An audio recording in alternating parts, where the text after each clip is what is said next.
اعوذ باللہ من الشیطان الرجیم بسم اللہ الرحمن الرحیم السلام علیکم ورحمۃ اللہ وبرکاتہ۔ معزز سامعین، سب سے پہلے میں آپ کو اس چینل میں خوش آمدید کہتا ہوں۔ سامعین، آج کے اس ویڈیو میں ہم انشاءاللہ اسم الرحیم کے خواص یعنی کہ الرحیم کے فوائد بتائیں گے، یعنی کہ جو الرحیم کا وظیفہ کرے گا، ذکر کرے گا، اس کو کیا فائدہ پہنچے گا۔ یہ تقریباً 9 کے قریب اس کے فوائد ہیں، میں انشاءاللہ آپ کو یہ بتانے والا ہوں۔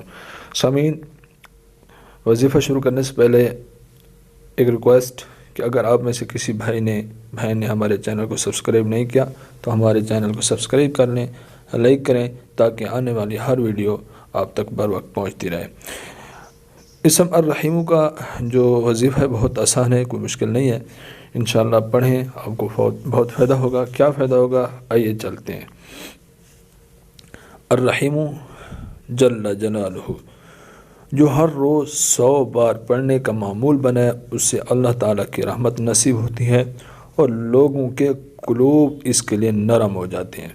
قلوب کہتے ہیں دلوں کو، لوگوں کے دل ہوں گے جو سخت دل ہوں گے وہ آپ کے لیے نرم ہو جائیں گے۔ نمبر 2، جو اس کا کثرت سے ورد کرتا ہے وہ مستجاب الدعوات بن جاتا ہے، یعنی کہ اس کی دعائیں قبول ہو جاتی ہیں، قبول ہونے لگ جاتی ہیں، یعنی کہ ایسا بندہ جس کی دعائیں قبول ہوتی ہیں وہ بن جاتا ہے، اور زمانے کے مصائب کہتے ہیں مصیبتوں سے محفوظ رہتا ہے۔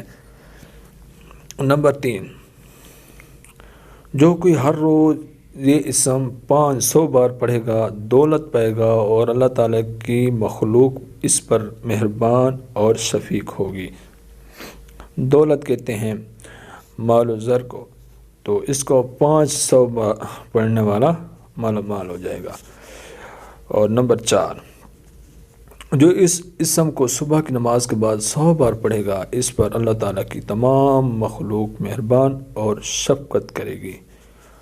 نمبر 4، جو اسے صبح کی نماز کے بعد 555 بار پڑھتا ہے وہ ہر حاجت سے غنی رہے گا۔ نمبر 6، جو یا رحمان الدنیا و رحیمہما 41 روز تک پڑھے گا اس کی حاجت پوری ہوگی، یعنی کہ جو جائز حاجات ہوتی ہیں تو اس کا ورد کریں، انشاءاللہ آپ کی جو جائز حاجت ہے پوری ہو جائے گی۔ نمبر 7 یہ ہے کہ جو شخص اسے روزانہ 100 بار پڑھے اس کے دل میں شفقت پیدا ہو جاتی ہے، یعنی یہ دل کی قساوت یعنی سختی کا علاج ہے۔ نمبر 8، جو کسی کو کسی ناگوار کام کا اندیشہ ہو وہ الرحمن الرحیم کو کثرت سے پڑھے، انشاءاللہ محفوظ رہے گا۔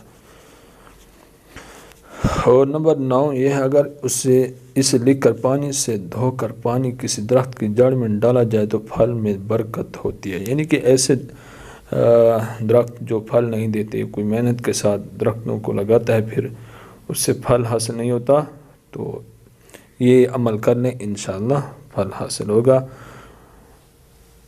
پیارے بھی، اگر آپ میں سے کوئی بھی شخص اسی طرح کا کوئی وظیفہ پوچھنا چاہے تو ہمارا نمبر سکرین پر موجود ہے، اس نمبر پہ رابطہ کریں، ہم انشاءاللہ آپ کو وظائف بتاتے رہیں گے۔ السلام علیکم ورحمۃ اللہ وبرکاتہ۔